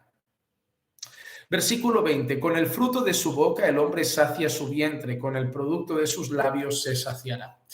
¿En qué sentido quiere decir que con el fruto de su boca el hombre sacia su vientre y con el producto de sus labios se saciará? ¿En qué sentido Salomón quiere decir eso? Ay, disculpe. Ay. Oh, hermanos. Yo soy fiel a los devocionales, aunque me esté resfriado, aunque esté así, yo cumplo con ustedes. Me gusta tanto estar con ustedes que miren cómo vengo hoy. Pero bueno, lo importante es estar aquí.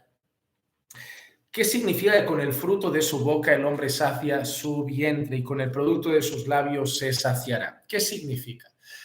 Que al final de lo que nosotros hablamos, nosotros comemos. Hay una expresión en España que decimos, te vas a comer tus palabras. Es una expresión que se refiere al hecho de que al final vas a pagar las consecuencias y los actos de las cosas que digas. Si tus palabras son de bien, son de gracia, son de edificación, al final tú comerás el resultado de esas palabras. Pero si tus palabras son chismes, si tus palabras son murmuraciones, son quejas, son esas cosas, pues al final también comerás las consecuencias. A pesar de que las palabras las echas para afuera, te van a repercutir a ti. Vas a comer, va a alimentar tu vientre, es la expresión de que van a alimentarte, van a volver hacia ti. Es decir, tus palabras tendrán consecuencias. Hermano, comerás del fruto de tus conversaciones. Tus conversaciones a la gente le habla cosas. Habla de que si eres un hermano fiel, un hermano chismoso, un hermano amigable, un hermano desleal, un hermano honesto, un hermano murmurador, un hermano que solo se queja, un hermano que siempre edifica.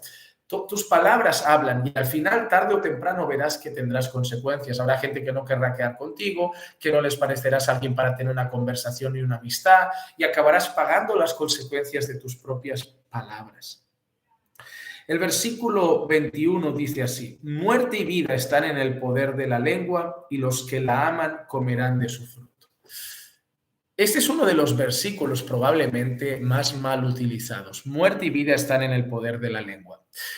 Yo siempre les digo lo mismo, un texto fuera de contexto solo crea un pretexto, ¿verdad? Esto ya lo sabemos todos.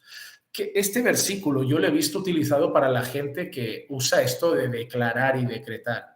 Y te dicen eso, el poder de la vida y la muerte están en mi boca, por eso yo declaro vida sobre mi madre que está enferma, yo declaro muerte, yo declaro vida, yo declaro salud, yo declaro enfermedad, porque en mi boca está el poder de la vida y de la muerte.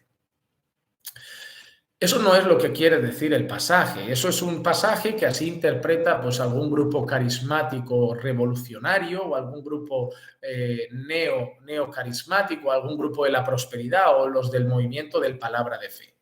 Pero esto dentro de su contexto no significa. Muerte y vida están en el poder de la lengua y los que la aman comerán su fruto. Mira, vamos primero a esa expresión, los que la aman comerán su fruto. ¿Qué hemos dicho en el versículo anterior? Que de tus palabras comerás, irán a tu vientre, ¿no? De tus palabras comerás su fruto. Que de lo que tú dices al final tiene repercusiones, que de tus palabras al final pasan cosas, ¿verdad? Mira que ha dicho un poquito más arriba, el hermano ofendido. ¿Ofendido cómo? Con nuestras palabras. El hermano ofendido es más difícil que ganar de una ciudad fortificada y las contiendas con palabras son como cerrojos de fortaleza. Salomón lleva varios versículos hablando de la boca y de qué, de las consecuencias. Lo han seguido porque hemos ido versículo a versículo. Cuando nosotros vamos versículo a versículo es mucho más fácil entender lo que quiere decir el texto.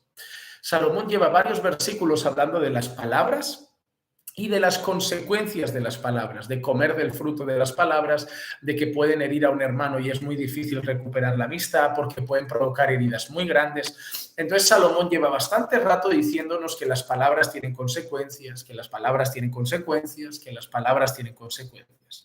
Y justo ahora en el 21 dice, muerte y vida están en el poder de la lengua. ¿En qué sentido? En ese. Con nuestras palabras podemos hacer mucho daño y mucho bien. Es lo que está diciendo Salomón, por eso dice, luego tú comerás el resultado de tus palabras. El ejemplo del amigo ofendido. Con nuestras palabras podemos traer que mucho mal a una persona, mucho daño a una persona hasta el punto de que ya no alcancemos su corazón con facilidad porque haya puesto un muro entre él y nosotros. Entonces es importante entender que en el contexto, Salomón no está diciendo que nuestra boca tiene poder para dar vida o nuestra boca tiene poder para dar muerte, que nuestra boca tiene poder para declarar vida sobre un enfermo, que nuestra boca... No. Está hablando de las consecuencias de las palabras. Por ejemplo, si tú le dices a tu hijo constantemente, eres un mediocre, no vales para nada, no sirves, eres inútil, eres un estorbo, me arrepiento de haberte tenido, maldito el día en que naciste...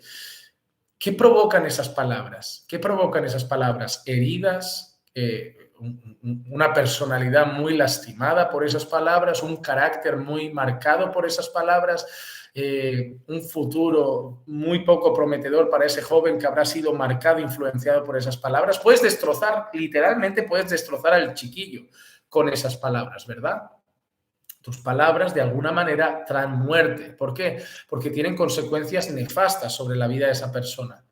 Pero por otro lado, imagínate un padre que le dice a su hijo, hijo, yo te amo, hijo, estoy muy feliz de que Dios me haya bendecido contigo, hijo, de verdad, yo valoro todo lo que haces y valoro tu esfuerzo y valoro tu dedicación en los estudios. Hijo, que sepas que aquí estará papá para lo que necesites. Hijo, que sepas que vas a contar conmigo para todo lo que pueda ayudarte. Siempre estaré a tu lado porque te amo con todo mi corazón. ¿Qué le da eso al corazón del hijo? Vida, vida. Produce vida. ¿En qué sentido? Que trae cosas buenas a la vida de ese hijo. Es lo mismo en un matrimonio, tus palabras. Imagínate una mujer que llega al marido y le dice, ay, me arrepiento de haberme casado contigo, había tantos hombres, tuve que elegirte a ti, tú no vales para nada, tú eres un esto, tú eres un aquello. ¿Qué va a provocar eso en el hombre? Muerte, de alguna manera muerte. ¿En qué sentido? En su corazón. Tristeza, angustia, depresión, lo va a paralizar, un enfado, ira, no sé, muchas cosas. Pero llega una esposa que, no sé, a veces mi esposa llega y dice, amor, quiero que sepas que valoro mucho lo que haces por nuestra casa, cómo te esfuerzas, todo tu trabajo, todo tu esfuerzo por proveernos con la ayuda del Señor. Valoro mucho también tu esfuerzo por proveer a la iglesia de buena enseñanza. ¿Eso qué te da? Te da vida, ¿no? Te da ánimo, te da fuerza, te entran ganas de decir, voy a seguir trabajando, mira, pero qué bonito, ¿no? El reconocimiento que te hace, te anima, ¿no? Te fortalece. Eso es lo que quiere decir Salomón cuando dice muerte y vida están en el poder de la lengua. Está hablando de las consecuencias de nuestras palabras, no del hecho de que podamos nosotros tener el poder que solo Dios tiene en su palabra. Versículo 22, nos quedan 3 versículos y terminamos, los haremos rápido. El que haya esposa haya algo bueno y alcanza el favor del Señor. En este caso, Salomón habla de una esposa como un favor de Dios, en el sentido de que una esposa es una bendición del Señor. Algunos dirán, no, pastor, pero eso también puede aplicarse al marido. Bueno, pues también, un marido de Dios es una bendición del Señor y una mujer de Dios es una bendición del Señor. Yo entiendo, amados hermanos, que en este sentido se refiere a una mujer de Dios. El que haya esposa, haya el favor del Señor, haya algo bueno. Yo creo que se refiere a una mujer de Dios. Obviamente el que se casó con Jezabel no alcanzó nada bueno. Obviamente Dalila no fue la mejor opción para aquel hombre. Entonces nosotros entendemos que cuando tú tienes la dicha de casarte con una mujer de Dios, eso es haber alcanzado el favor de Dios. Hermano, no hay una de las mayores bendiciones en la vida de un hombre después de la salvación es una mujer de Dios a su lado. Casarse es importante, pero casarse bien es más importante. Saber escoger bien a la persona que tenemos al lado. Y cuando tú pones a tu lado a una mujer que es una mujer piadosa, una mujer virtuosa, una mujer de Dios, no perfecta, pero una mujer que está luchando por santificarse, por ser esa mujer bíblica que muestra la Escritura, ¿eso qué te hace sentir? Que tienes el favor de Dios, te sientes dichoso, te sientes bendecido, te sientes bendecido.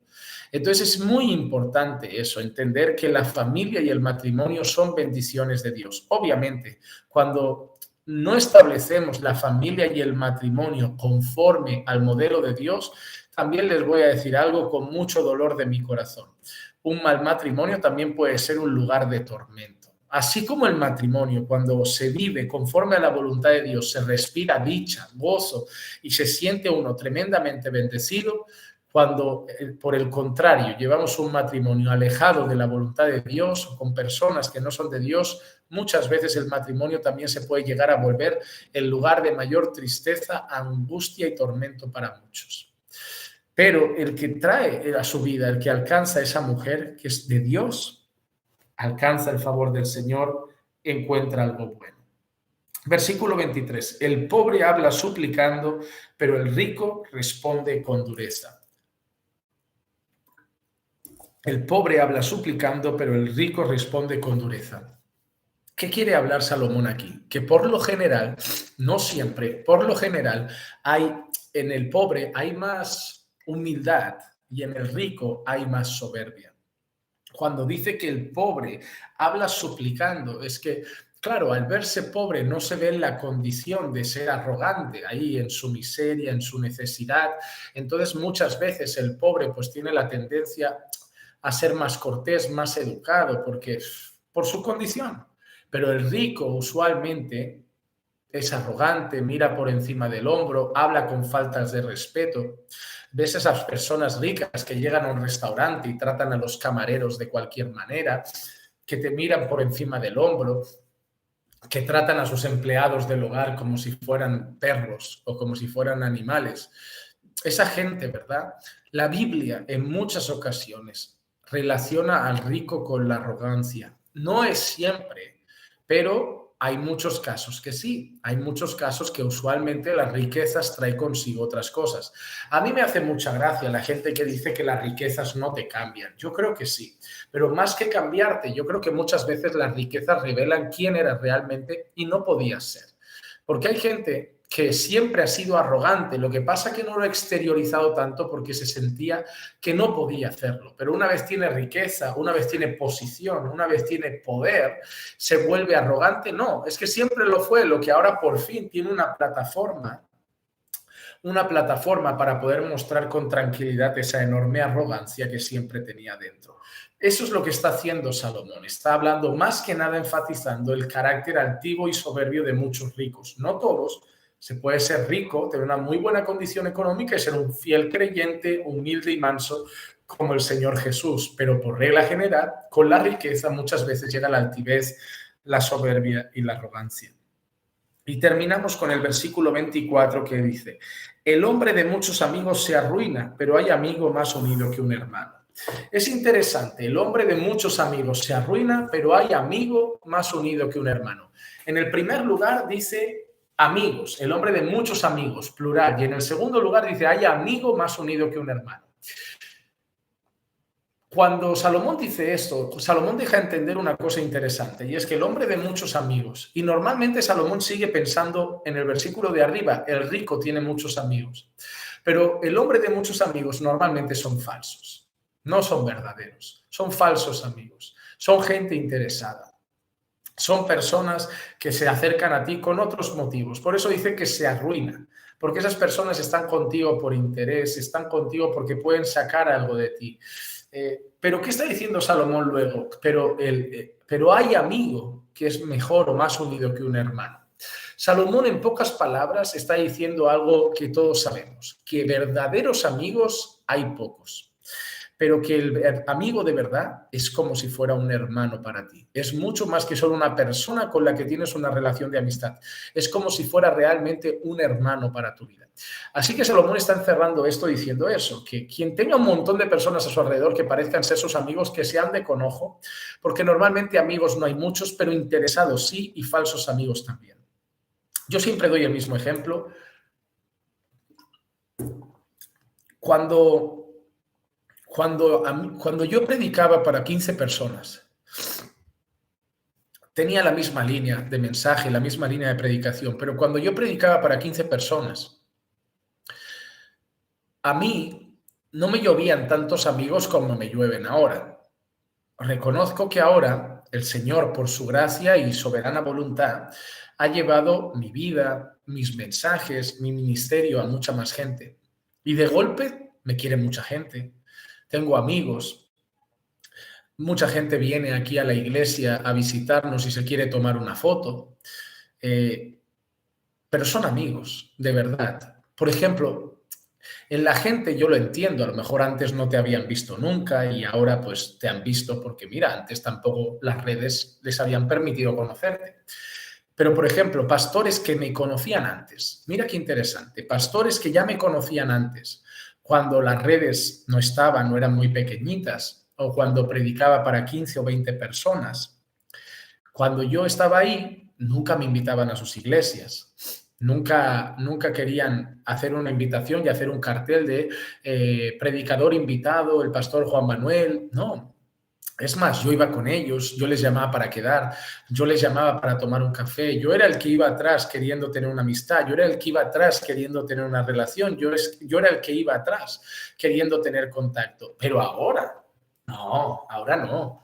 Ahora es, Juan Manuel, a ver cuándo vienes por nuestra iglesia para compartir la palabra. Juan Manuel, ¿por qué no te pasas? Juan Manuel, nos encantaría. Juan Manuel, me gustaría tener una amistad contigo. Yo no digo de personas que no te conocen y ahora te conocen, que ahí puede ser que la amistad o el interés de la relación sea sincero, pero te hablo de personas que cambiaron totalmente su actitud cuando pasaste de ser un anónimo predicador a un predicador que el Señor por su voluntad te ha hecho más conocido. ¿Qué muestra eso? Que solamente tienen interés en que haya un predicador conocido en su iglesia, pero que realmente la amistad no les interesa y no es real, porque la podían haber tenido antes cuando era simplemente un predicador anónimo. Pero ¿quién es el buen amigo? El que te mandaba los WhatsApp y te daba ánimo y apoyo cuando predicabas a 15, el que estaba contigo, el que quería quedar contigo, te aconsejaba y se tomaba café cuando tenías 15 y ahora que tienes muchos más o te conoce más gente. Esa persona puede ser una o pueden ser dos. No son muchos, pero son de verdad. Pero a veces debemos entender que hay momentos en la vida que ya sea porque eres jefe en una empresa, el pastor de una iglesia o alguien más conocido en las redes, de golpe un montón de personas van a querer estar a tu lado, van a querer estar contigo. ¿Y sabes qué es lo más difícil? Lo más difícil va a ser saber quién lo hace de corazón y quién lo hace por un interés. Ahí va a estar la dificultad, en averiguar quién es interesado y quién es sincero. Yo creo que eso le debe pasar mucho a los artistas famosos, ¿no? A los cantantes, a los actores. Cuando llega una muchacha, un cantante, o cuando llega un hombre, a una actriz, o a esas personas ricas. Un hombre a lo mejor soltero y es millonario y llega una chica guapa y bonita a hablar con él. Yo creo que en el fondo ellos estarán pensando, viene por mi dinero, viene por mi fama, pero a lo mejor no todos, ¿no? Pero esa es la dificultad. Averiguar quién quiere una amistad sincera, una cercanía sincera, o quién quiere el interés de estar con el famoso actor o con el famoso cantante o con el multimillonario de turno.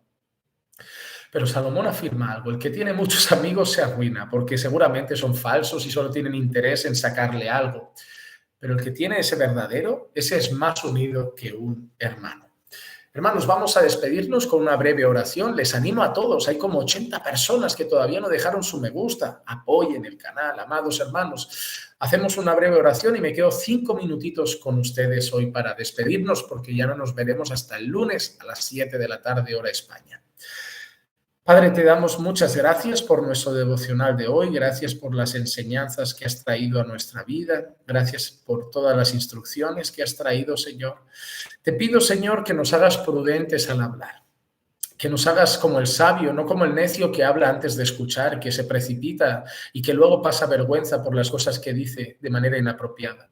También, Señor, líbranos de ofender a las personas con nuestras palabras, de lastimar el corazón de los hermanos o de los amigos, porque quizá luego sea realmente difícil volver a ganarse su confianza.